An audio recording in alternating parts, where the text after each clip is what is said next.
पिछली बार हमने एक सवाल उठाया था, क्या ये दुनिया सच में वैसी है जैसी दिखती है? और हमने देखा कि कैसे ये पूरी रचना, हमारे इमोशंस, हमारे सपने, हमारी पहचान शायद एक बहुत बड़ी माया हो सकती है। लेकिन उस वीडियो के बाद आपके कमेंट्स, आपके सवाल, उनमें एक सच्ची बेचैनी थी। कुछ इस प्रकार के कमेंट थे।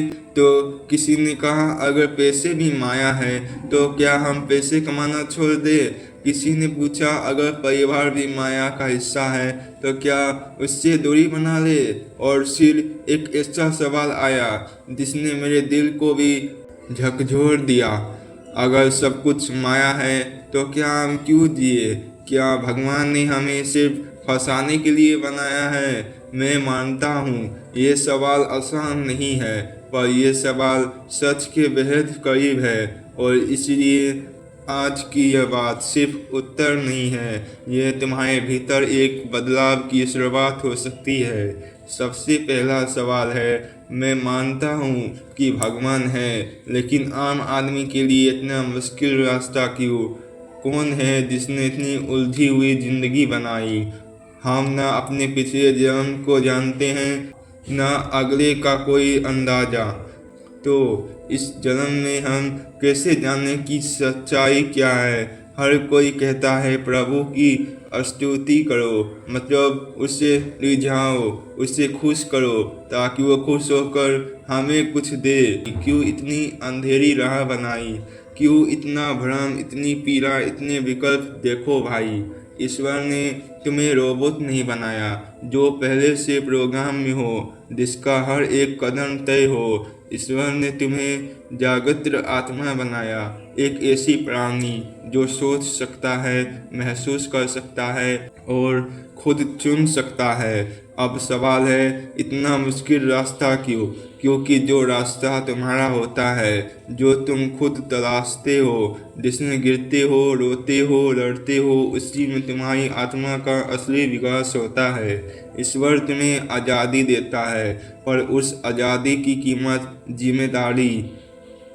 लोग सोचते हैं प्रभु को मना लो, वो खुश होंगे और हमें इनाम देंगे। पर क्या ईश्वर कोई राजा है जिसे प्रसन्न करने के लिए नाचना पड़ेगा?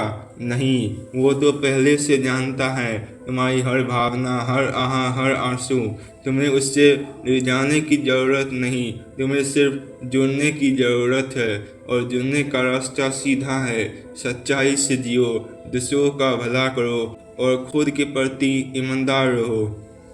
तो फिर इतने अंधकार में रास्ता कौन दिखाए?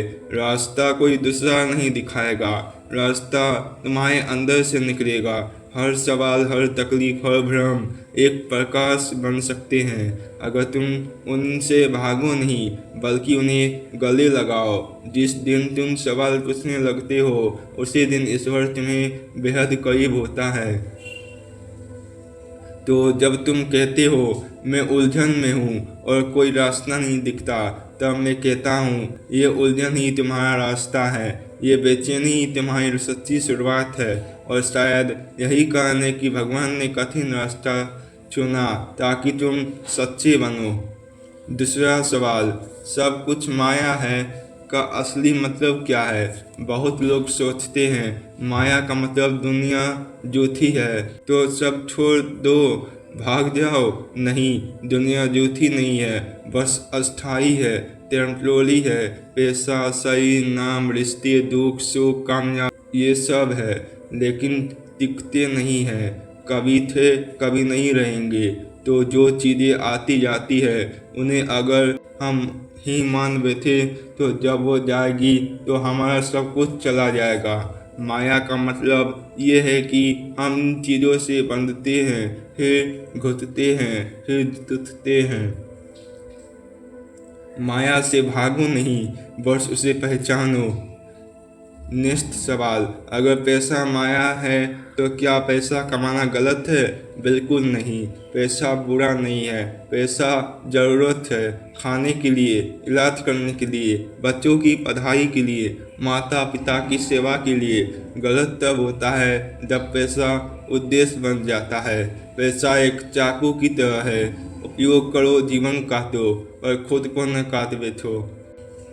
जैसे अर्जुन को युद्ध ने भागने नहीं दिया, वैसे ही हमें भी अपने धर्म, अपने कर्म से पीछे नहीं हटना चाहिए।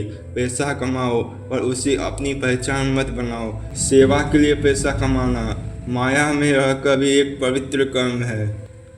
नेक्स्ट सवाल, अगर परिवार भी माया है तो क्या सब छोड़ देना चाहिए? परिवार त्यागने के लिए नहीं है, वो एक आत्मिक प्रयोगशाला है जहाँ तुम सहन करना सीखते हो, त्याग करते हो, प्यार और समर्पण को जीतते हो। माँ, पापा, बच्चे, साथी, इनसे भागो नहीं, लेकिन ये भी समझो कि तुम इनका मालिक नहीं हो, एक माध्यम हो।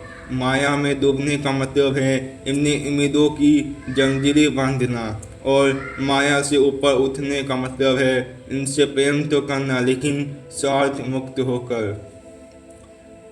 माया को पहचानो, माया से डरो मत, माया में रहो पर माया के गुलाम मत बनो।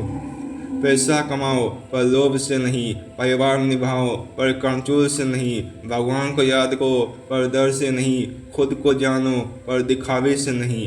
क्योंकि आखिर में तुम शरीर नहीं हो, नाम नहीं हो, रिश्ते नहीं हो, तुम हो एक जागरूक आत्मा। और जब ये बात समझ में आती है तो माया भी तुम्हारा रास्ता बनने लगती है, बाधा नहीं। क्या तुम्हें अभी लगता है कि सब कुछ उलझा हुआ है, या कहीं न कहीं एक रोशनी सी दिखने लगी है? मुझे कमेंट में बताना, मैं हमेशा सुन रहा हूँ। अगर ये बातें दिल को छू गई हो तो उन्हें औरों तक जरूर पहुँचाना। फिर मिलेंगे एक और गहरी से भरे सफर में। जय श्री हरि।